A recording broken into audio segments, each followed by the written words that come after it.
dala-dala rin ng alon. Lilipad tayo, lilipad tayo. Ipagpapatuloy ang pagbabago, itataguyod ang bawat Pilipino.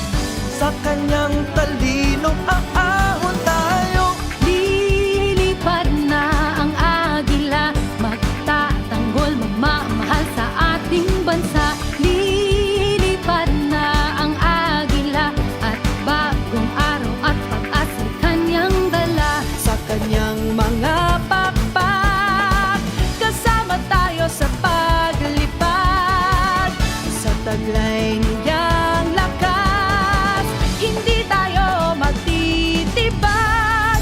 Sa kanyang puso ay titibay tayo. Tataas, lilipad tayo.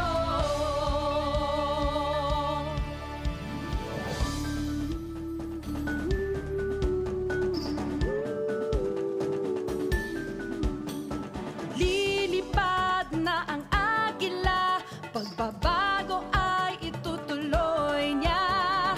Lilipad na ang agila, pagbabago ay itutuloy niya.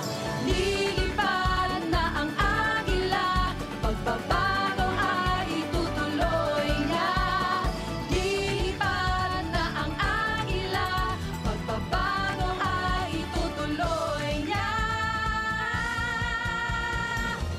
Lilipad na ang agila, magtatanggol, magmamahal sa ating bansa. Lilipad na ang agila, at bagong araw at pag-asa'y kanyang dala. Lilipad na ang agila, magtatanggol, magmamahal sa ating bansa. Lilipad na ang agila, at bagong araw at pag-asa'y kanyang dala. Sa kanyang mga pakpak, kasama tayo sa paglipad. Sa taglay niyang lakas, hindi tayo matitibag. Sa kanyang puso ay titibay tayo. Tataas, lilipad tayo. Tataas, lilipad tayo.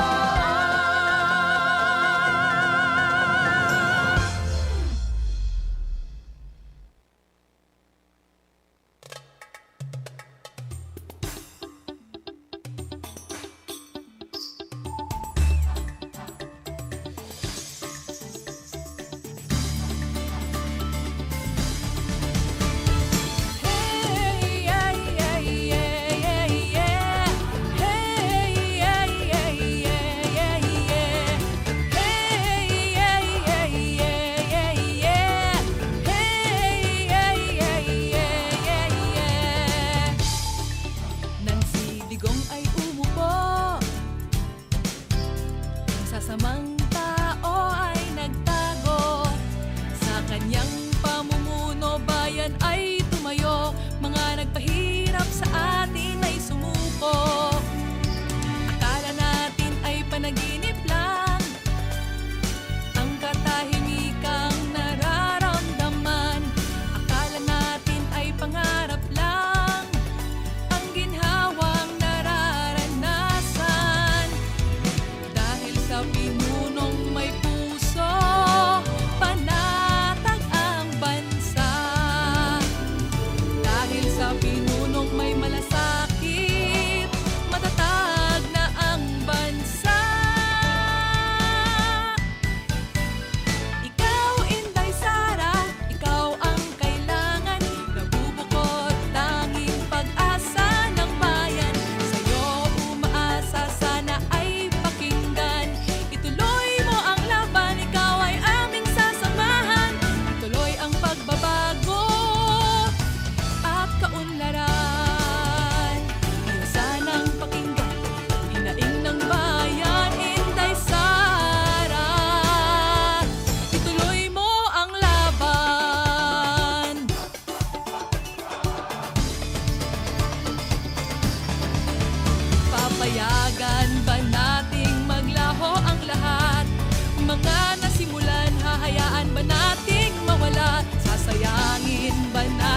payagang magwakas, kaunlarang natatamasa.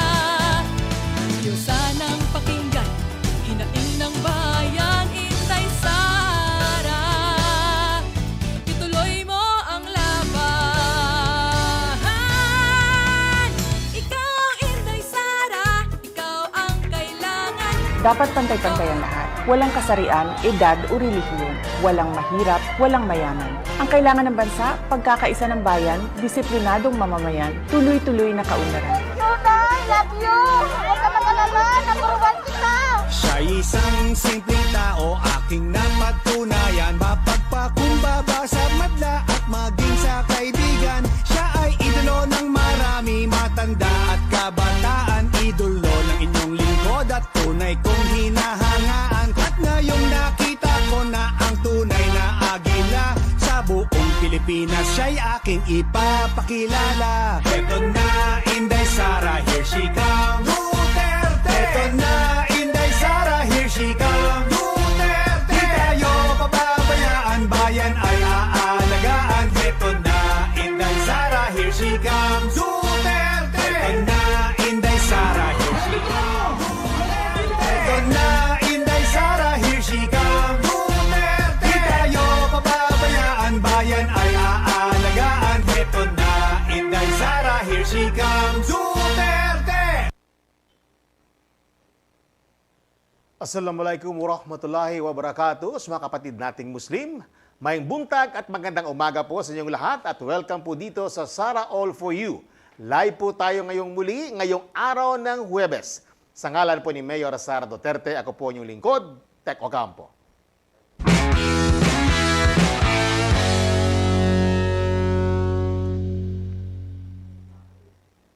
Nasa ika-24 na araw na po ang Mahalin Natin ang Pilipinas Ride ni Mayor Sara Duterte. At kahapon po ay nasa Bacolod City ang unit team nakasama si Apo Bongbong Marcos at unit team senatorial candidates. Agad naman silang naki-meet and greet sa 25 mayors ng Negros Occidental at kay 5th District Congresswoman Marilu Arroyo. Naroon din si former President Gloria Macapagal Arroyo upang magpakita ng suporta sa unit team.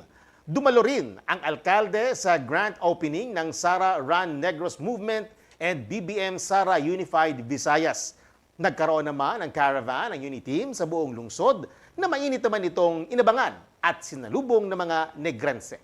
Kagabi ay ginanap din ang grand rally ng unit team sa Bredco Port Reclamation Center sa Bacolod City pa rin. Narito po ang ilang highlights sa pagbisita ni Mayor Sara sa Negros Occidental.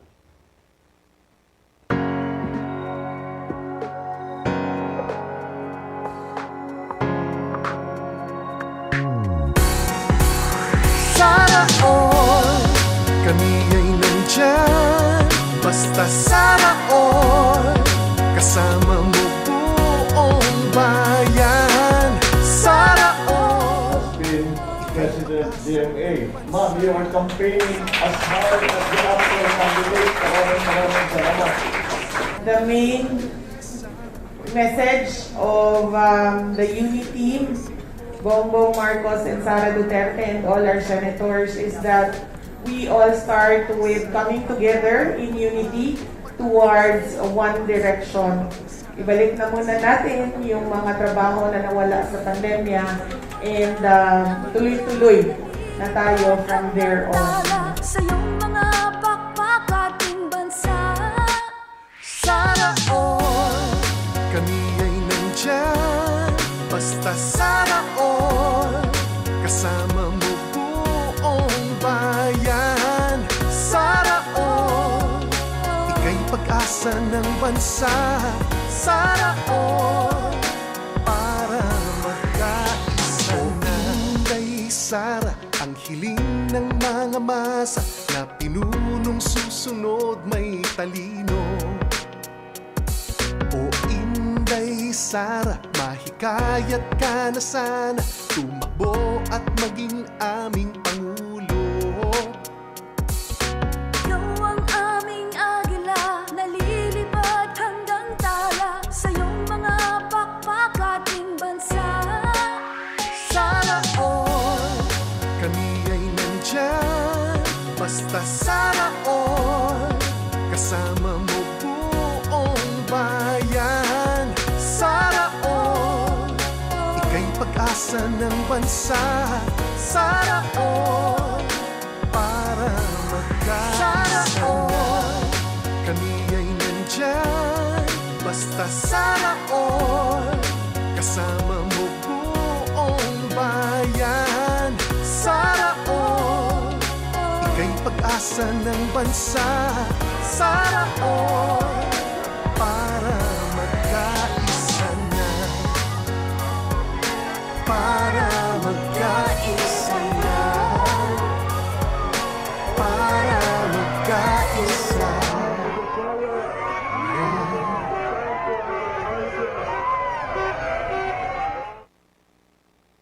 Iti na po ang team upang magbigay inspirasyon sa mga supporters. Patuloy po nating abangan ang mga kaganapan sa Mahalin Natin ang Pilipinas Ride dito po sa Mayor Inday Sara Duterte Facebook page at Inday Sara Duterte YouTube channel.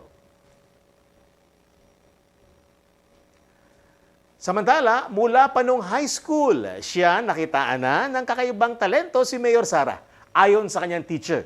Alamin po natin kung ano ito sa special segment na nilikha ng Ituloy ang Pagbabago Movement o IPM. Ito ay ang Yan si Inday. Panoorin po natin.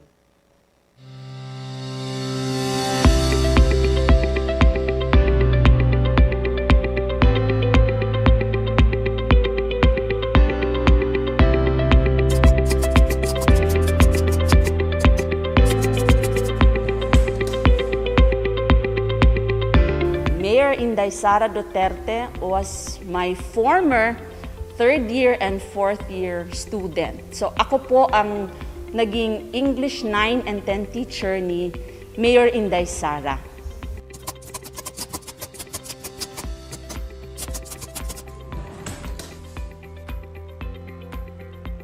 Oh, si Inday Sara is a very excellent writer in English. Yun ang talagang maalala ko sa kanya.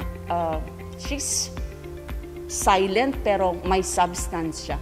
Magaling mag-organize ng kanyang mga ideas, lalo na sa writing.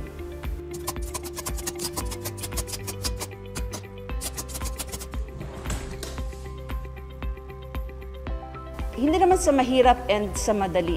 Siguro madali lang siguro niyang matutunan kung ano ang dapat gawin as a student. Makita ko sa mga outputs niya sa essays and sa compositions, yun talaga ang nakita ko sa kanya. Magaling magsulat si Inday. Very observant siya, kaya siguro marami siyang maisulat ng mga ideas.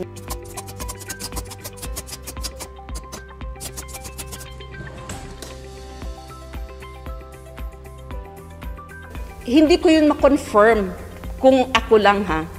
Pero merong isang incident na naka-confirm na Inday learned a lot from me. Kasi po, meron ako mga classmates na public school teachers. And then, one time, yung isang public school teacher na classmate ko sa college, nagchika sa akin na na-mention daw ako ni Inday Sara, ni Mayor Inday Sara, in one of the Christmas parties dito sa lahat ng public school teachers sa Davao. And for me as a teacher, iba yun. Humbled ako doon na na-appreciate yun, na-mention ni Inday Sara yun. So, thankful ako sa kanya. And salamat naman. At marami siyang natutunan.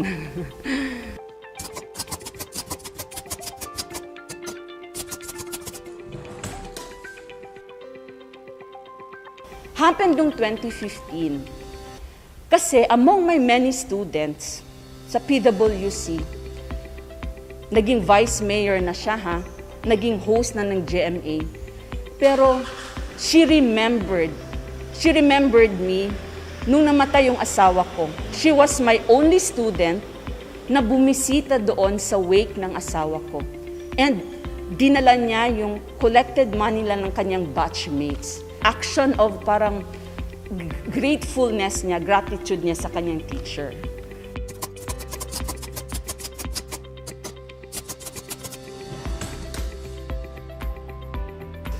Salamat talaga sa desisyon mo to run for Vice President. Salamat sa advocacy mo sa mahalin natin ang Pilipinas. Mayor Inday, ang laban mo ay laban din namin lahat.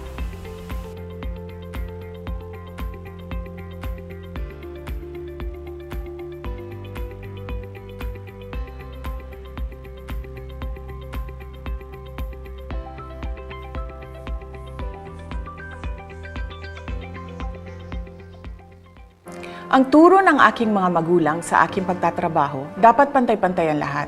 Walang kasarian, edad o relihiyon. Walang mahirap, walang mayaman. Ang kailangan natin, trabaho, edukasyon, mapayapang pamumuhay. Ang kailangan ng bansa, pagkakaisa ng bayan, disiplinadong mamamayan, tuloy-tuloy na kaunlaran. Ako si Inday Sara Duterte. Matibay ang puso na maglilingkod para sa mga Pilipino, para sa Pilipinas. Mahalin natin ang Pilipinas. Ba't ka sumali dyan? Ipanlalaki yan. Yun talaga yung mga naririnig ko that time eh. Ako po ay galing sa mahirap na pamilya. Tuloy pa rin ang buhay, lumalaban pa rin ako. Kaya nga ang ginawa ko, talagang nagsumikap ako sa lahat ng paraan na pwedeng mabuhay kami. Fulfilling. Kasi parang dugot pawis po yung pinagdaanan namin during training. Lahat ng mga leader ng LGBT mag-meeting kasi mayroon daw ibigay na programa ang gobyerno tulad ng mga livelihood. The world will be a better place if objective po yung kagandahan. Ang kagandahan sa akin, it's for everybody. Maganda ako dahil nakasurvive ako sa hirap ng buhay ko noon. Ako si Inday AJ, sasagitin ka sa anumang panganib. Ako si Inday Masoy, kakampi mo sa hamon ng buhay. Ako po si Inday Darwin, hahasain ang inyong isip tungo sa magandang buhay. Inday will always love you.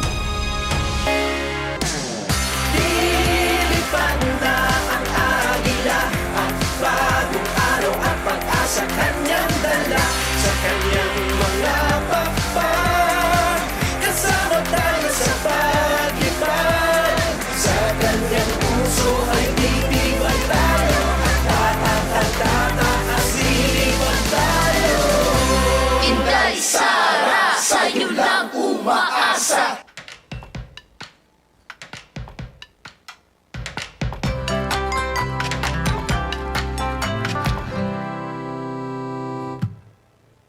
Bago po tayo magbasa ng messages mula sa ating viewers, shoutout muna sa mga grupong sumusuporta kay Mayor Sara Duterte, kay Apo Bongbong Marcos at sa Uniteam. Kislap o kay Inday Sara, lilipad ang Pilipinas, Isip Pilipinas, o Inday Sara, ikalawang Pangulo ng Pilipinas, Isda, Inday Sara Duterte ako, at Sara tayo.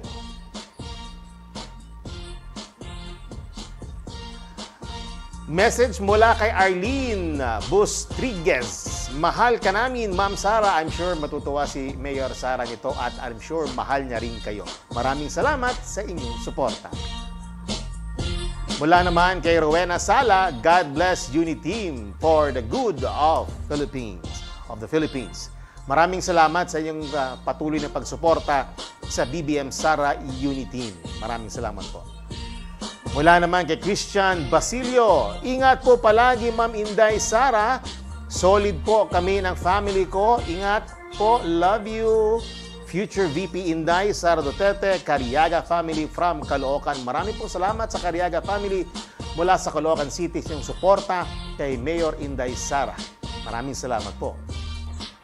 Mula naman kay Rowena Salauli, mula po dito sa San Jose del Monte, Bulacan. Maraming salamat po sa inyong suporta kay Mayor Inday Sara and of course sa kay BBM and sa Unity. Mula kay Vu Voca, wala nang iba pa sa aking balota, BBM Sara forever. Maraming salamat Vu at patuloy lang po ang inyong pagsuporta sa BBM Sara Unity. Next, mura naman kay Christine Cui. Sir Tech, good morning. Pa-shoutout from Cebu, solid BBM Sara. Marami pong salamat sa mga taga-Sugbo sa inyong suporta sa atong umaabot nga ikaduhang Pangulo sa nasod. Salamat kayo sa inyo. Mula naman kay Donado Setias, protect BBM Inday Sara at all costs. Yes po, Maraming salamat. Protektahan po natin ating mga mahal na kandidato, BBM Sara, sa kanilang pangangampanya. Maraming salamat po sa inyong patuloy na pagsuporta. Mula naman kay Kier Iparagire ng Batak. Ayan. Solid na solid, Inday, Sara Duterte, our VP BBM, our President. Di na kami makapaghihintay sa Hingoog City sa pagbisita nyo rito sa Marso. I'm sure darating po sila dyan as planned. Marami pong salamat dyan sa mga taga-Hingoog sa inyong suporta sa BBM Sara Unity. Mula naman kay Lynn Rivera, watching from Malaysia po. Keep safe. Maraming salamat po sa mga OFW natin na nagtatrabaho at ang iba naninirahan na mismo sa Malaysia sa inyong patuloy na pagsuporta kay Vice Mayor Sara Duterte at kay BBM po sa Unity. Maraming salamat po. Mula naman kay Hamelia Inti. Mabuhay po kayo, mahal namin, Madam Inday, Sara, we fully support you all the way. Maraming salamat po, Ma'am Amelia, sa inyong suporta kay Mayor Inday Sara Duterte bilang ikalawang Pangulo ng ating bansa. Marami pong salamat sa inyong suporta. At mula kay Angelica Mejia de Vera, Solid Sara watching from Singapore. Yan, maraming salamat Angelica at sa mga kababayan nating OFW dyan sa Singapore sa inyong pagsuporta sa BBM Sara Unity. Marami pong salamat sa inyo. Inday, Sara, ikaw ang agila. Ang bisita po natin ngayon ay isang comedian, singer-songwriter na nakilala sa mga pelikulang Okleng Tokleng noong 1986 at Bala at Lipstick noong 1994, ang novelty singer na si Mr. Jograd de la Torre. Good morning po, Sir Jograd, and welcome sa Sara All For You. May buntag, ma'am, may buntag. May buntag sa inyong tanan diyan, maminaw karon nananaw. May buntag sa inyong tanan. Si Jograd de la Torre po ito. Sino po kayo? Maayong buntag. Taga-asa ka nong? Taga Davao City ko, sa UM ko nag-graduate high school. UM, Wadab. Tapos sa college na ko nag-Manila. Okay. Bisaya ka nga nasulod sa komedya. Paano kayo napunta sa larangan ng komedya? Actually, gusto ko dating maging kagaya nila Christopher De Leon, dramatista. Nag-audition ako, kaso hindi ako natanggap eh. Sa komedya ako nilagay eh. Kaya doon tayo napalpad bilang isang komedyante. Mula noong 1983 ako nag-umpisang na-expose as a comedian, pero nag-start sa ako ng theater 1979 pa. Mga audition dyan. Lahat ng mga pwedeng audition, nag-audition ako para lang talagang magiging artista, kasi gusto ko talaga noon magiging artista. Sa Davao, nung high school ako, pero may perform dyan sa plaza. Akong pambato ng UM, pag sabi ko, kailang performer dyan, si Jograd na yan. Kaya sanay ako mag-perform dyan sa Davao, sa plaza, sa una. High school pa mi, 1976, 75. Opo. Sharing po natin na sa lahat ng mga kaibigan natin sa buong mundo. UM po is University of Mindanao. It's a homegrown university dito po sa Davao City. And dito po nag-graduate si Sir Jograd. Sir Jograd, nasabi mo gusto mo maging dramatic star. Pero napunta ka sa comedy. Di ba sabi nila mas mahirap daw ang comedy kesa sa drama? Totoo ba ito? Actually, totoo kung sasabihin natin ng diretsahan. Pero yung nangyari kasi sa akin, yung nag-audition ako, nung unang audition ko, binigyan ako ng script, inano ko, drinamatize ko. Inacting ba? Sabi nung director, huwag mong actingin. I-assist mo, kagaya sa'yo. Kaya kita kinuha sa audition ngayon, nakita ko na may natural talent ka. Huwag kang umarte. Maging natural ka. Kaya mula noon, naging natural ang attack ko sa comedy. Hindi acting, kundi natural. So nakikita namin ang resiliency sa iyong pagkatao dahil nung sinabihan ka, huwag ka magdrama, natural, nakuha mo kaagad na mag-shift and yan na yung naging mark ng isang Jograd de la Torre. And ngayon, nalaman namin you're a very resilient person. And balita namin, dahil dyan sa resiliency mo, nung nag-COVID-19 pandemic lockdowns, meron kang nabuo na negosyo. Pwede mo bang ma-share sa amin ito as an inspiration sa maraming kaibigan nating mga naghihirap ngayon? Siyempre, nag-lockdown, nawala ng trabaho ang mga artist, walang gig. So, nag-isip ako ng pagkakakitaan. Nung una, nag-online ako ng yung mga doormat. Sabi ni Benny Saturno, bakit yan ang nininegosyo mo? Dapat ang negosyo mo, yung something na ginagamit araw-araw. Sabi ko, nga pala, tama ka para, So, nag-isip ako ngayon kung ano yung kailangan araw-araw. Yung kailangan gamitin araw-araw. Naisip ko, alam ko na, pwedeng ibenta. Araw-araw, pwedeng ibenta. Naisip ko, alam ko na kung anong pwede kong ibenta na kailangan araw-araw. Pera. Gusto ko magbenta ng pera. Kasi wala akong pera. Kaya sabi ko, may isa pa. Pagkain. Yung pagkain, kailangan din araw-araw yun. Kaya yun, naisip ko na magbenta ng pagkain. Online yun. At chicken naman ang naisipan ko kasi bago mag-lockdown, may kaibigan akong chef from Barcelona na sabi niya sa akin na meron siyang recipe na gusto niyang ibigay sa akin. Noon, hindi ko pinapansin. Pero yung nagka-lockdown, napansin ko na. So, binigay niya sa akin.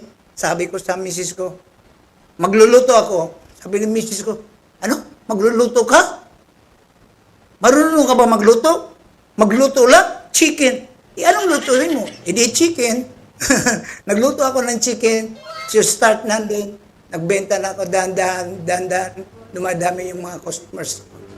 Hanggang ngayon, yun pa rin ang habang walang gig, nasa chicken business ako. JFC, Jograd Fried Chicken. Oh, Jograd Fried Chicken. And pwede mo ba kaming imbitahan kung saan namin ma-access online yung Jograd Fried Chicken? Sa online, i-type mo lang yung Jograd Fried Chicken.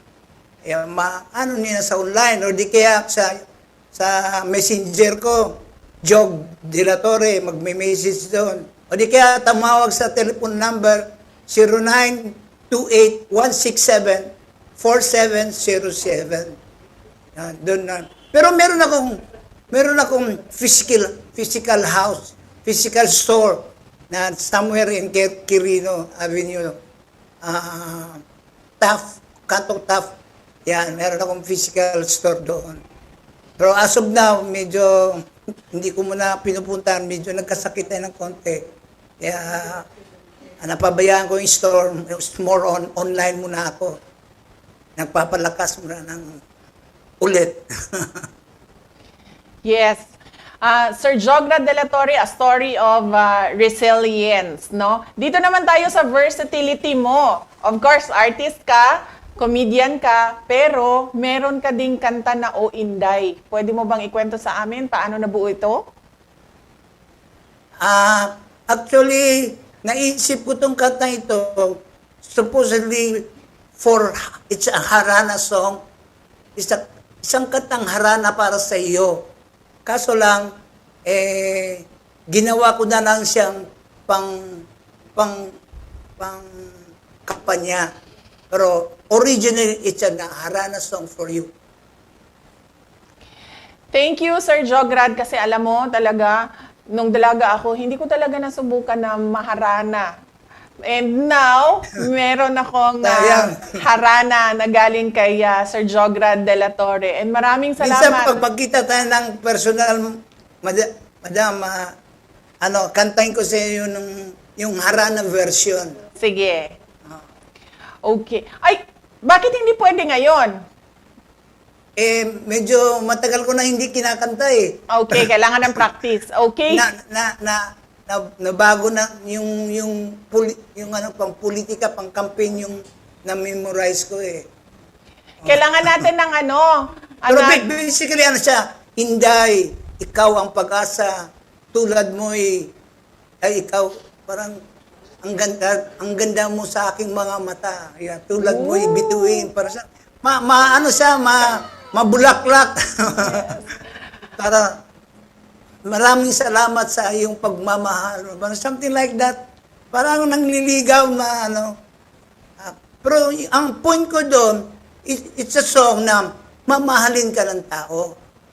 Sa kanta pa lang, mamahalin ka na ng tao. Yun ang purpose ko noon. Kaya ginawa kong harana. Pero may nagsabi naman sa akin, bakit hindi na i-rekta na lang, pang-campaign na lang talaga. So, nag-change ko ng pang-campaign yung lyrics. Which is yun ang kakantahin ko ngayon. Okay. Kailangan natin ng isa pang episode sa iyo, Sir Jograd, para doon sa harana version naman ng O Inday. And maraming salamat sa suporta na ibinibigay mo sa akin. And ngayon, sabay-sabay nating pakinggan si Mr. Jograd de la Torre at ang kantang O Inday.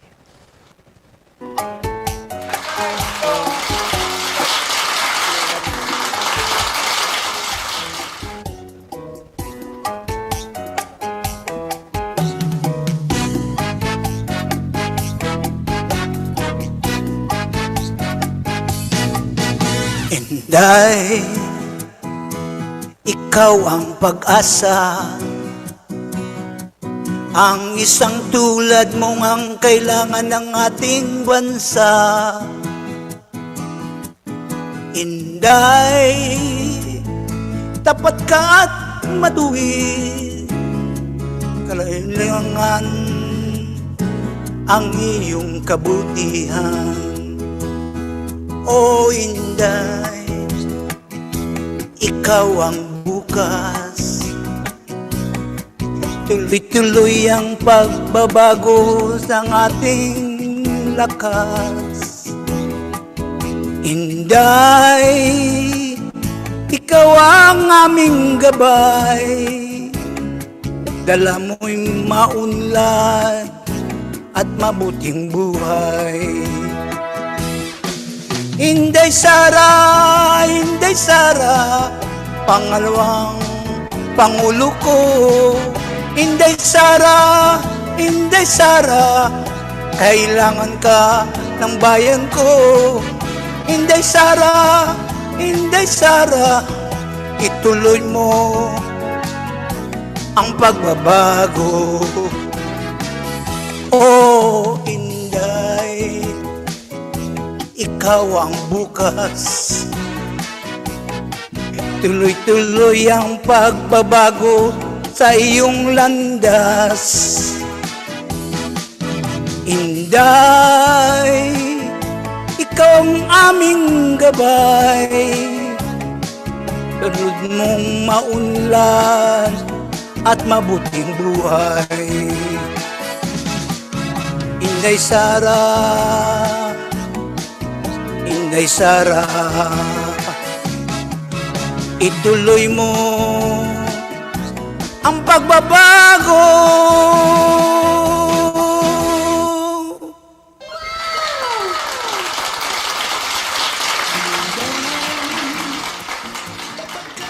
Thank you very much, Sir Jograd. At ginamit mo po yung talento mo para sa akin. Maraming salamat po sa iyo. At kailangan namin ng words of wisdom and words of advice from a Jograd de la Torre. Word of wisdom. Ang masasabi ko lang, dapat kung anong gusto mo, sundan mo lang, gawin mo kung anong gusto mo, kung anong dikta ng puso, sundin ang puso, hindi puro utak. Dapat puso, gumamit ng puso. Dahil tayo hindi robot, tayo tao. Maraming salamat po.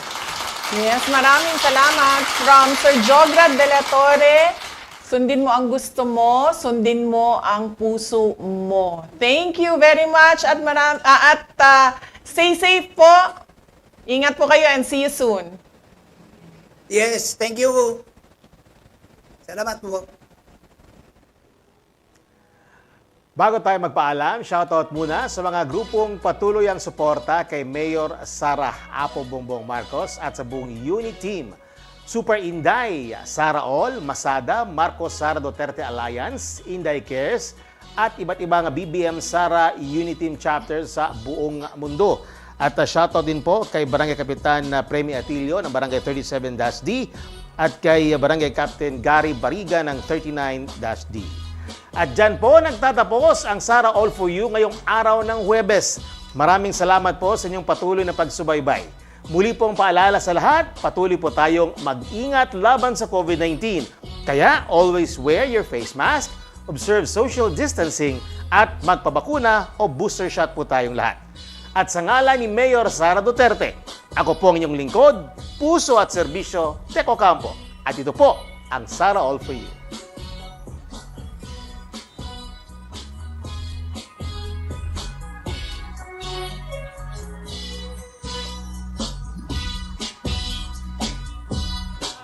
Sama-sama kay Inday Sara, sama-sama kay Inday Sara, ang agila ng timog, walang inuurong ng laban, tapat na paglilingkod ang ilalaan, may talino at kakayahan, na mapaunlad ang ating bayan.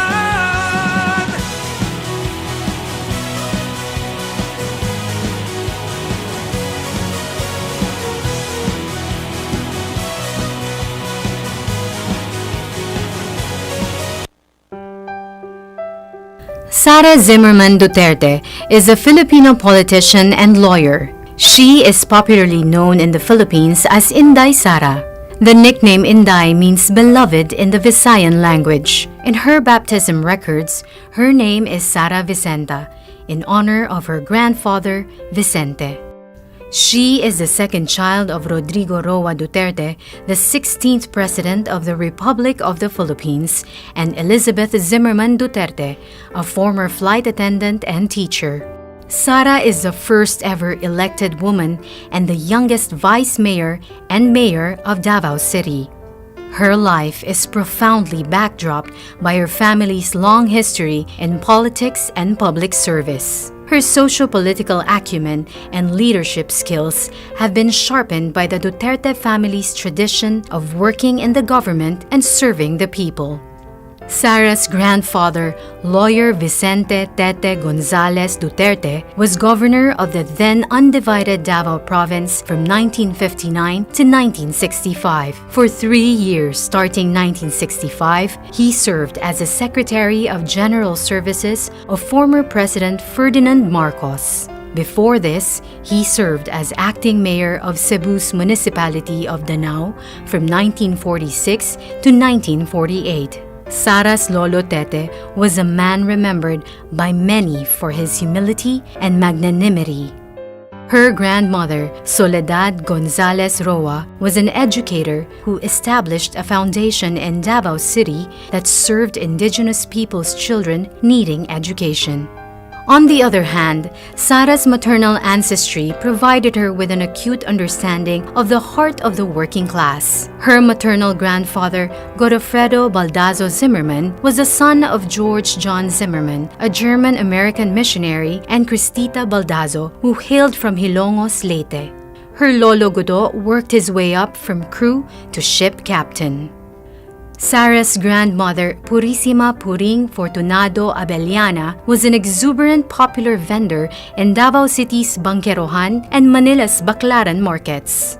Puring's roots are traced back to Tuburan, Cebu, and is said to be a putative descendant of Hari Tupas, the son-in-law of Hari Humabon. Before politics, Sara had a brief stint as a court attorney in the Supreme Court of the Philippines in 2006. She then served as vice mayor from 2007 to 2010 and was elected mayor in 2010 in what is now known as the biggest landslide election victory in the history of Davao.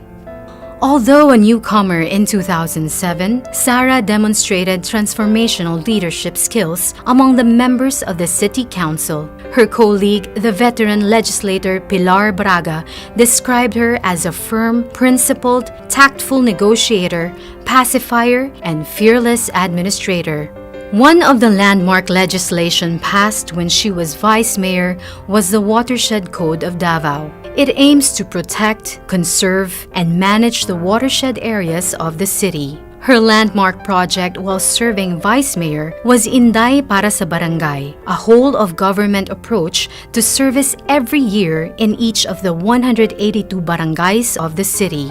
It is now called the Caravan of Government Services when she moved to the city mayor's office. During her term as mayor, the timeless Davao Life is Here brand was created. It propelled Davao City's image as a desired market and destination for investment and tourism events, including the meetings, incentives, conference, exhibitions market. As a neophyte mayor in 2010, she easily gained the trust of Region 11 economic pillars. Then President Benigno Simeon Aquino Jr.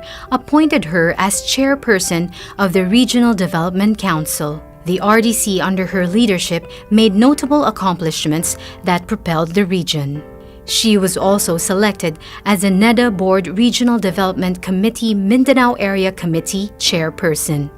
During her first full year as RDC chairperson, Davao Region's gross regional domestic product expanded from 3.9% in 2011 to 7.1% in 2012.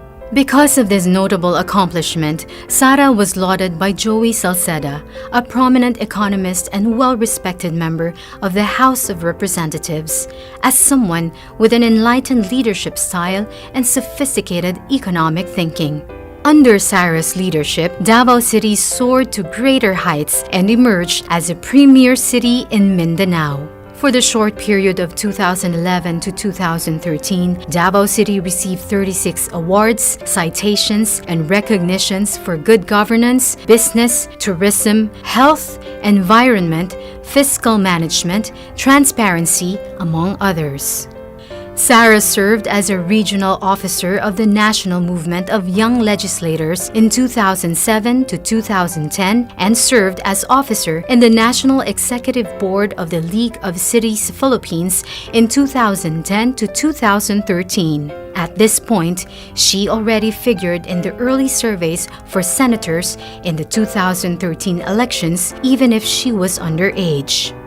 In 2013, Sara took a respite from politics, devoting her time as one of the partner lawyers of Carpio and Duterte lawyers. She passed the pre-judicature program of the Philippine Judicial Academy in preparation for her plans to join the judiciary. Her desire to continue serving the public led her to be involved in a non-government organization, and in 2014, she was elected to the Board of Governors of the Philippine Red Cross. On the side, she worked on various product endorsements and as a segment host for a local morning news show on GMA Network. Her hosting job gave her the opportunity to volunteer, deliver relief, and report firsthand on the damage and the needs of the Boholanos during the 2013 earthquake. In 2016, Sara re-entered local politics and ran for mayor. She and her mother Elizabeth, who was in between cancer treatments, embarked on a national bus caravan called Biyaheng Duterte to help campaign for President Duterte. They were joined by some members of the family and Sara's friends and classmates from high school. Fresh from the success of the bus campaign, the centerpiece of her mayoral comeback was called Biyaheng Duterte, a political agenda guided by 30 projects for 10 priority sectors: education, health, poverty alleviation, infrastructure development, solid waste management and environment, agriculture, investment and tourism, traffic and transportation management, disaster risk reduction and management, and peace and order. As a believer of continuity, Sara's 2019 mayoral re-election bid was anchored on the 2016 platform, but this time called Biyaheng Duterte, the second trip. Sara relentlessly pursued peace and progress in her administration. As a result, she was able to lift Davao City to a stellar national status with 117 awards, citations, and recognitions from March 2017 to December 2021. Davao City is included on the 2021 Top 10 Richest Cities of the Philippines of the Commission on Audit. And in the same year, Davao City was ranked the 4th most competitive, highly urbanized city by the Department of Trade and Industry. At the end of calendar year 2022, Davao City is expected to be debt-free. At the start of 2016, when she returned as mayor, Davao City's loan balance was in the amount of 1.3 billion pesos out of all loans contracted by the city during the years 2000, between 2005 and 2010, and in 2015. Loan repayments have been consistently provided for in the budget. For the year 2022, the amount of 46.7 million pesos has been made available for the final repayment, making Davao City debt-free. During her terms as mayor between 2016 and 2022, she played supporting roles to the Regional Development Council and the Regional Peace and Order Council. Sara accepted the challenge of the appointment as chairperson of both the Metropolitan Davao Coordinating Committee under the RDC and the Task Force Tuganay of the RPOC. Both committees are trailblazing peace and development initiatives in Region 11. The Metro Davao Committee lists as an accomplishment the House of Representatives and Senate approval of the creation of Metropolitan Davao Development Authority. Sara has been recognized both here and abroad for the work that she has done as local chief executive. In 2012, she was one of the 88 nominees to the prestigious World Mayor Awards and one of the only 2 Filipino mayor nominees. In 2021, she was selected as the Philippines' top-performing mayor with a rating of 93% by an independent and non-commissioned survey of the RP Mission and Development Foundation, Incorporated. It was a feat achieved in the time of the crushing COVID-19 pandemic. Foreign governments have also recognized Sara for her work, generously supporting and inviting her to learn from their countries. She was one of only 2 Philippine mayors invited in 2012 by the government of Israel to attend the 28th International Mayors Conference. In that same year, she also participated in the World Mayors Forum in Singapore. In 2018, Sara participated in an urban planning study tour in the cities of Tokyo and Kitakyushu with the Japan International Cooperation Agency. And in 2020, she attended the 88th Winter Meeting of the United States Conference of Mayors in Washington, D.C. Sara is an alumna of the International Visitors Leadership Program of the U.S. State Department. Her advocacies are reflected in the projects dearest to her, the Peace 911, Magnegosyo Taday, Pagbabago Campaign, and the Kian Gabriel Hotline. Peace 911 is a successful local peace initiative that practically brought stability to the once conflict area of Paquibato District in Davao City. The project contributed to the collapse of the New People's Army Guerrilla Front 55. Magnegosyo Taday is a livelihood support project that encourages entrepreneurship of women. The success of MTD spawned the Rainbow Magnegosyo Taday that intend to support entrepreneurship in the lesbian, gay, bisexual, and transsexual community.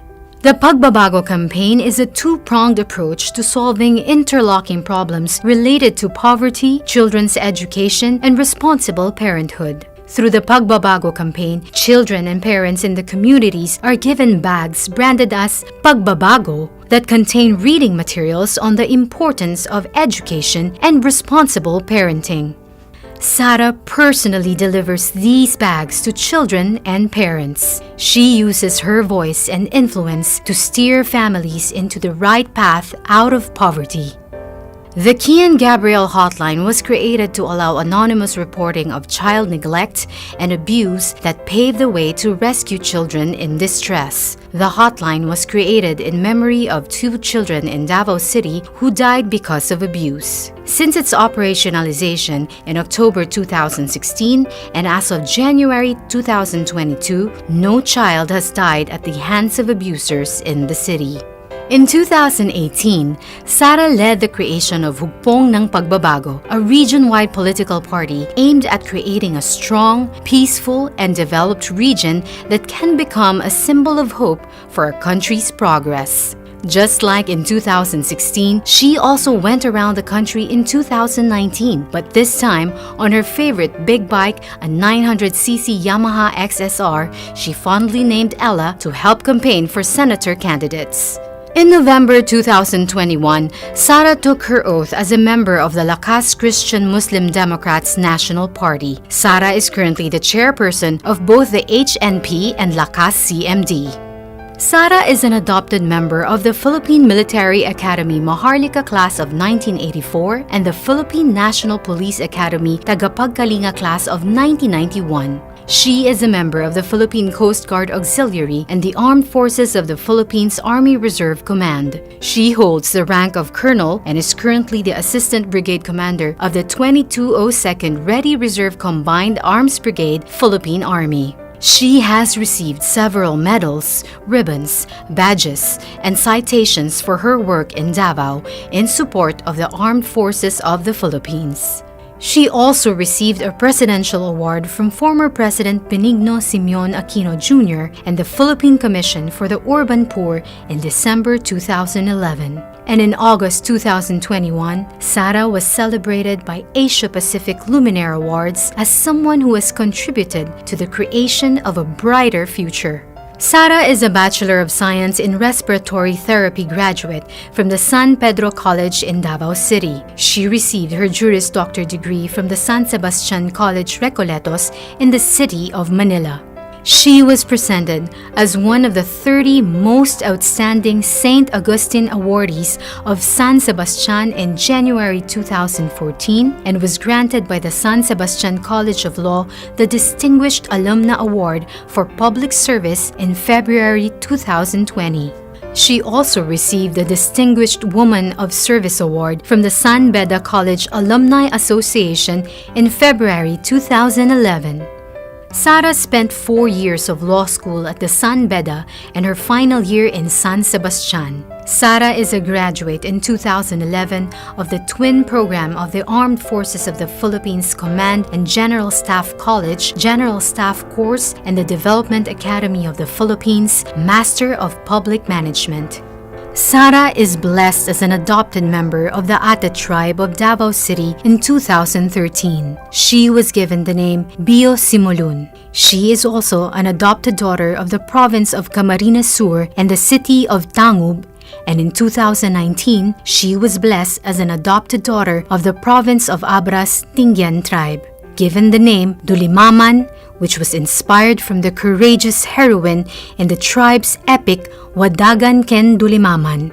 Sara was once involved in an infamous punching incident of a court sheriff in 2011. She has twice publicly apologized for what happened and was suspended by the Department of the Interior and Local Government and reprimanded through an administrative case. Looking back, she describes the sad incident as a turning point in her life as a politician, a constant reminder not to embarrass the mandate given to me by the people. She now considers herself the best person to talk about peace because she was once a national face of rage. Meanwhile, Sara has a collection of photos of herself with facades and altars of numerous Catholic churches taken during her travels all around the country. She is keenly interested in the architecture and history of Catholic churches, believing that each reflect the faith of the people and the uniqueness of the towns where these churches are built. She is married to fellow lawyer Manassas Reyes Carpio, and they have 3 children named Shark, Stingray, and Stonefish. Inday Sara is undoubtedly no magician, but the strength of her heart to lift everyone and soar high, fight, and win makes her second to none.